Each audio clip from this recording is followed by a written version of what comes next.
Mummy చికెన్లో పప్పుచారు చాలా బాగుంది, ఎలా చేసావు?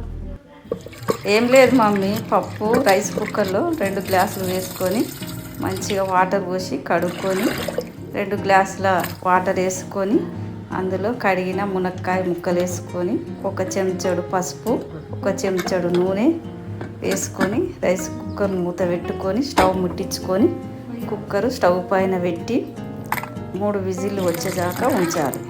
చింతపండు శుభ్రంగా కడుక్కొని 1 గ్లాస్ వాటర్ పోసుకొని పక్కకు పెట్టుకోవాలి. 1 టమాటా ముక్క, 1 ఉల్లిపాయ, 10 పచ్చిమిర్చి కట్ చేసుకొని పక్కకి పెట్టుకోవాలి. 3 విజిల్లు వచ్చినాక స్టవ్ ఆపేసి గ్యాస్ తీసేసి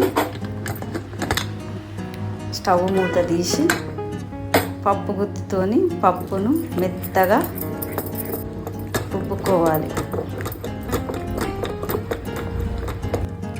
రుబ్బుకొని చింతపండు నానినాక చింతపండు బాగా పిసుకొని చింతపండు రసాన్ని పప్పులో పోసి 2 గ్లాసుల వాటర్ పోసి మంచిగా కలిసేటట్టు కలుపుకొని స్టవ్ పై 1 గిన్నె పెట్టుకొని 2 చెంచాల నూనె వేసుకొని జీలకర్ర ఆవాలు చెంచాడు వేసుకొని చిటపటలాడుతుండగా పచ్చిమిర్చి, ఉల్లిపాయలు, టమాటా ముక్కలు, కొత్తిమీర వేసుకొని మంచిగా కలుపుకొని 1 చెంచాడు పసుపు